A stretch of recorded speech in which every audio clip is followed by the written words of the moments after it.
राजीव और संजीव एक दूसरे के आमने सामने मुंह करके 12 मीटर की दूरी पर खड़े हैं। राजीव 90 अंश दक्षिणावर्त का मतलब देखिए होता है क्लॉकवाइज। तो यहाँ पर हम फिगर को बनाना प्रारंभ करते हैं। तो यहाँ पर देखिए मान लेते हैं दूरी 12 मीटर की है। यहाँ पर कौन है? राजीव है, यानी आर से शो करते हैं। और यहाँ पर हो गया संजीव। दोनों का मुख क्या है? एक दूसरे के आमने सामने है, मतलब इस तरह से एरो का चिन्ह बना देते हैं।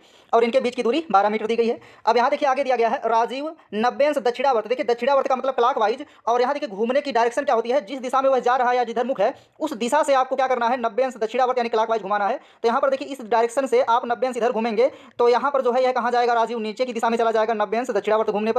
और इसके बाद देखिए फिर दिया गया है उसी समय संजीव 90 अंश वामावर्त। तो देखिए यहाँ पर वामावर्त का मतलब क्या है? Anti clockwise. तो यह इसका मुख इसके सामने है संजीव का, तो यह वामावर्त घूमेगा तो यह भी नीचे की डायरेक्शन में ही घूमेगा, एंटी क्लॉकवाइज। और जो है यह वामावर्त घूमता है, यह भी कितना घूमता है? 90 अंश घूम जाता है। और यहाँ पर देखिए दिया है एक क्रमशः 3 मीटर प्रति सेकंड और 5 मीटर प्रति सेकंड की चाल से चलना शुरू करते हैं। यानी यहाँ पर जो चाल है वह कितना दिया गया है? 3 मीटर प्रति सेकंड है। और यहाँ संजीव की चाल देखिए कितना दिया गया है? 5 मीटर प्रति सेकंड दिया गया है। तो बताना है कि 8 सेकंड के पश्चात दोनों के बीच की न्यूनतम दूरी क्या होगी।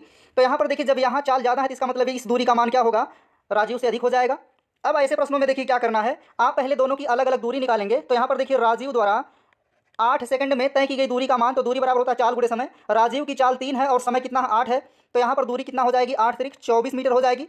इसी तरह से देखिए यहाँ पर संजीव द्वारा तय की गई डिस्टेंस का मान कितना हो जाएगा? तो इसकी चाल 5 है और समय 8 है, तो 8 बच्चे कितना आ जाएगा? 40 मीटर आ जाएगा।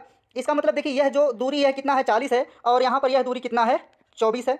अब ऐसे प्रश्नों में देखिए न्यूनतम दूरी बताना है। न्यूनतम का मतलब जो है आपको ऐसी दूरी बताना है। तो हम क्या करेंगे ऐसे प्रश्नों में? देखिए यहाँ पर जो है इसको यहाँ से आप मिला सकते हैं। जब इसको यहाँ से मिला देंगे तो ऐसी स्थिति में यहाँ पर एक 90 अंश का त्रिभुज बनेगा। यदि यह भुजा देखिए 12 है तो यह भुजा भी कितनी हो जाएगी? 12 हो जाएगी। और यहाँ पर देखिए यह भुजा अगर 24 है तो यह भी कितना हो जाएगा? यहाँ पर 24 हो जाएगा। जब यह टोटल 40 है और 40 में से यह 24 है तो यह छोटा वाला भाग कितना हो जाएगा? आप 40 में से 24 घटा देंगे तो यह कितना आ जाएगा? 16 आ जाएगा। अब यहाँ पर देखिए आप देख रहे होंगे इस फिगर में एक त्रिभुज इस तरह से बन रहा है जिसमें क्या है कि यह भुजा 16 है और यहाँ पर यह कितना है? 12 है। और यहाँ ये 90 अंश का कोड दिया गया है और आपको इस कलर का मान निकालना है। तो ऐसे प्रश्नों में देखिए आप ट्रिपलेट को भी लागू कर सकते हैं, या तो रेशियो से कटा लीजिए। तो यहाँ पर देखिए कटा लेंगे 4 से, तो 4 तिहाई 12 और 4 चौक कितना? 16। अब यहाँ देखिए ट्रिपलेट का जो रूल होता है, यदि विषम मान दिया जाए भुजा का तो आप क्या करेंगे? विषम का वर्ग कर दीजिए, यानी 3 का वर्ग कर दीजिए, कितना आ जाएगा? 9।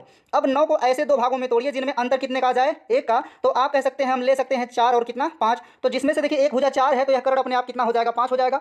इसका देखिए अगला तरीका क्या है कि आप जो इसको निकालने के लिए ऐसे कर सकते हैं 4 का वर्ग प्लस 3 का वर्ग अंडर रूट। यहाँ पर देखिए तो ये 4 चौक 16, 3 त्रिका 9, 16 9 25, 25 का वर्गमूल कितना आ जाएगा? यहाँ पर 5 आ जाएगा। अब देखिए रेशियो में किससे कटाए हैं? तो 4 से कटाए हैं, तो यहाँ पर क्या करना पड़ेगा? अब आपको 4 से गुणा करना पड़ेगा। तो 4 बच्चे कितना आ जाएगा? 20 आ जाएगा। इसलिए यहाँ पर देखिए 8 सेकंड बाद दोनों के मध्य की न्यूनतम दूरी का मान हो जाएगा 20 मीटर। अतः यहाँ पर आंसर जो है ऑप्शन ए सही हो जाएगा।